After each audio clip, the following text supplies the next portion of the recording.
All right, Gio, last lesson in unit 10, last lesson in circles.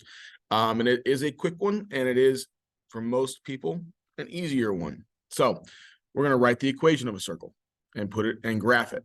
Okay. So the equation of a circle, I'm just going to give that to you right now.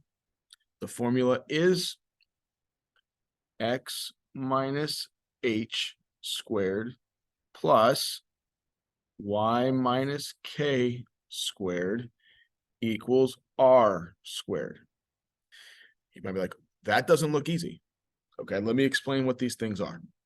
The center of the circle is found at the point HK.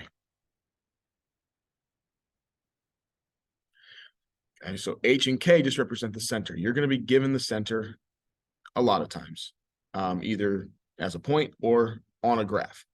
Right? The equation gives us the radius squared. I want you to notice that. That's r squared. That usually is where people mess up, is they forget to do something with that. The last thing that I see a lot of people forget, if the operation between the x term and the y term, two parentheses, is addition. I will see people just leave that addition sign out, and then it looks like a multiplication problem, and then you really don't have a circle.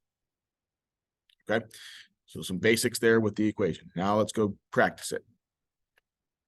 Identify the center and radius of the given circle, of the circle given by each equation, and then we're going to graph it. So x minus 3 squared plus y plus 2 squared equals 16. So the center is hk, but if you look back at the equation, it's x minus h. So it's always the opposite of what you see. So I see -3 there, x minus 3, right? So h is actually +3. And the opposite's true with the y. So I see y plus 2. That means y minus -2. So k is actually -2. So my center is at 3, -2. The radius, a lot of people are going to put 16. Don't put 16. That's r squared. So how do I get r? Square root that. So square root of 16 is 4. Now, graphing it is actually pretty simple. Plot the center, 3, -2. So write 3, down 2. And the best part here is you get to count.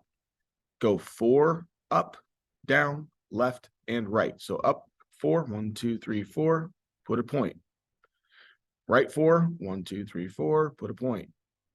Down 4, 1, 2, 3, 4, put a point. Just make sure you count right. 1, 2, 3, 4. Okay.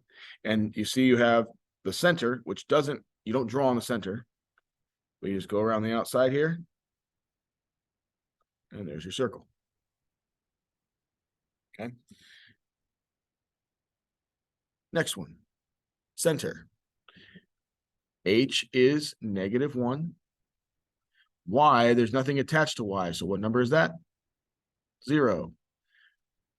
Radius is not 4, it's 2.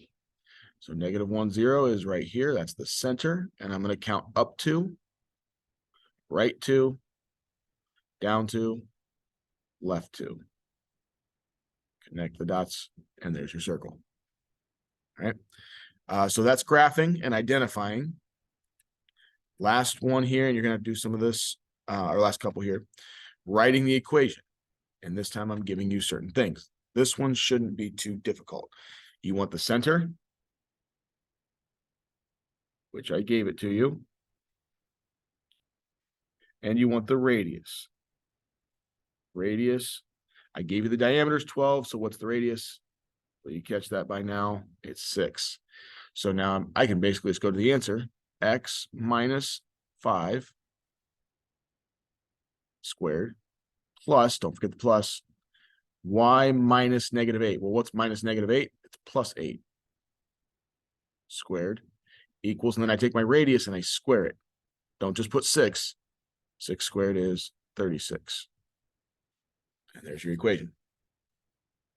Now, this one's probably the hardest one you're going to see. Center on this one is at -4, 2. I've got that already. I can take care of a big chunk of the equation. The radius is going to be the tricky part. It goes through the point 3, 1. Okay. Well, let me take care of the easy stuff first. So x minus -4, so x plus 4 squared plus y minus 2 squared. And now we're looking for the radius squared. All right, so what I'm going to do is I'm going to plot my center, -4, 2, and then I'm going to plot the point 3, 1. That's a point on the circle. So the circle is going to go around the center. What I want to find is that distance there. So basically, I could do the distance formula, right? So the distance formula from the center to that point would give me the radius. So I'm going to go ahead and do the distance formula. I'm going to get rid of this so I have space. Okay. And distance formula from literally the very first unit we did, x2 minus x1. So -4 minus 3, and then square that, plus y2 or y1 minus y2 squared. So -4 minus 3 is -7 squared. 2 minus 1 is 1 squared. -7 squared is 49. 1 squared is 1. So I got square root of 50 is the radius. Now you might be like, oh, that's disgusting. But what are we doing to the radius again? To write in the equation? We are squaring it, right? So I'm taking this number and I'm squaring it. Now that should make something nice happen. What happens? It cancels the radical and I'm left with just 50. Okay, and that's my equation. And I'm now done with the notes, and that is the end of the unit. Told you it'd be quick.